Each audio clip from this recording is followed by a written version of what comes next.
Labą dieną, gerbiami tarybos nariai, rajono vadovai ir visi, kurie dalyvauja šiame posėdėje. Beveik tais pačiais klausimais vėl tenka išeiti į tribūną. Dėl renovacijos.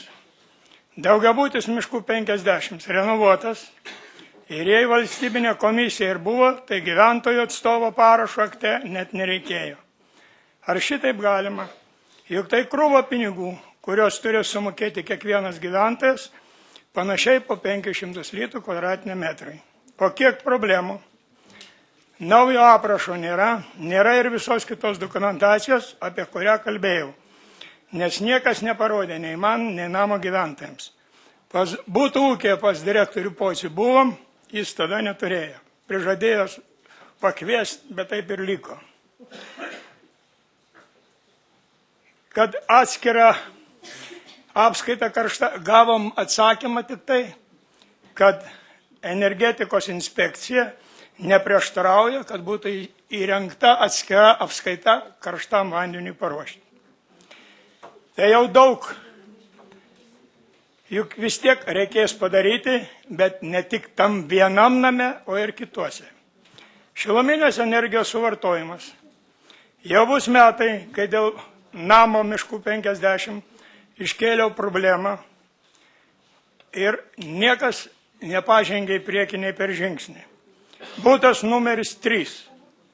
Per sausio mėnesį šių metų suvartoja šilumos 24,25 kWh kvadratiniam metrui, kai vidurkis 11,77. O yra ir tokie butai, kurie suvartoja tik po 5,08 kWh kvadratiniam metrui. Tai koks čia išdalinimas? Ar gali sureguliuota tvarkingai šildymo sistemą daryti tokias paklaidas? Ką darysit, kai ateis laikas gyventojams mokėti už renovaciją? Aš asmeniškai, kai manęs paklausė, patariu gyventojams kreiptis į teisinės institucijas, juk už sutartinių įsipareigojimų nevykdymą yra baudžiamoji atsakomybė. Skaičiavimai yra, o ekonominis efektas skaičiuotas net nuo 248 kWh kvadratiniam metrui, kai buvo suvartota tik 115. Problemos tos pačios, uosių 5. Tik ten suvartojimas mažesnis. Butas 11 suvartoja 18,41, kai 12,08 vidurkis. Gyventojams neišaiškinta apie termostatinės galvutės, apie dalyklių naudojimą, apie dalyklių skaičiavimą, jie nieko nežino. Ar sunku buvo paruošti instrukciją, supažindinti, išdalinti po parašu? Pinigus paimti visi greitai, bet už juos atidirbti irgi reikia.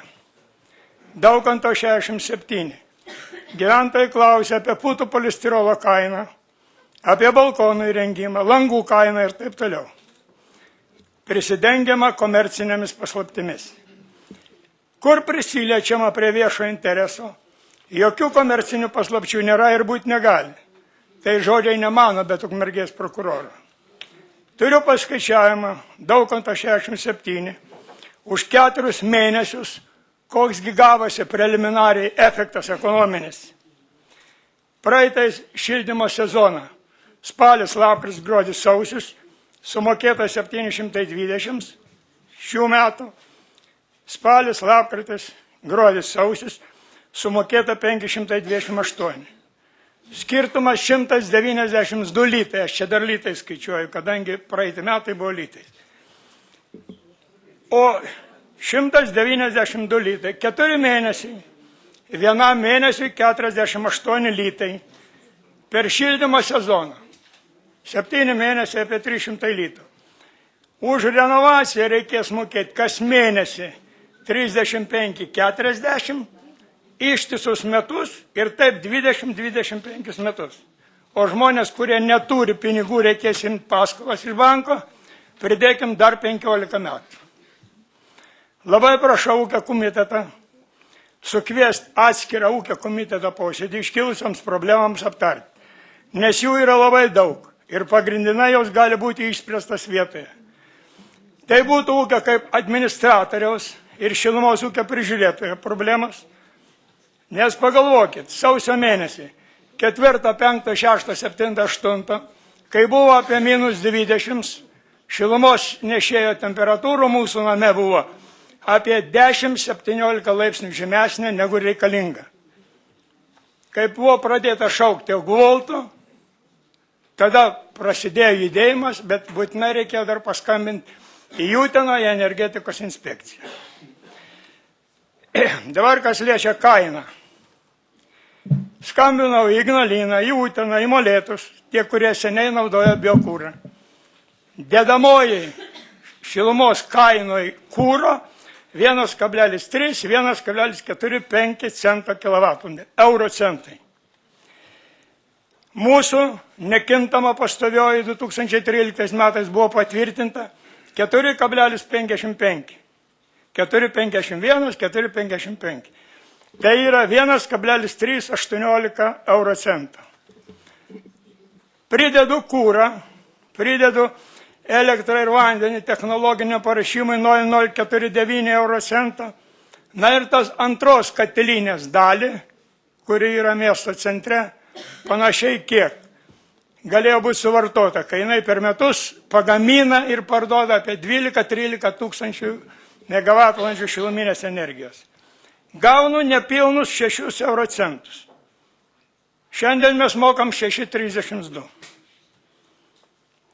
Net ir atsijėmė šilumos ūkį, mokėjom mažiau, kai dujų kaina buvo 1260 litrų už 1000 kubų. Nuo bendruomenės turim valdyboje atstovą šilumos ūkio, bet viskas prisidengiama paslaptimis, nežinau aš. Baigėsi Direktorius. Laikas, einam į pabaigą, kolega. Jau baigiu. Aną kartą likau 1 minutę nesunaudojęs.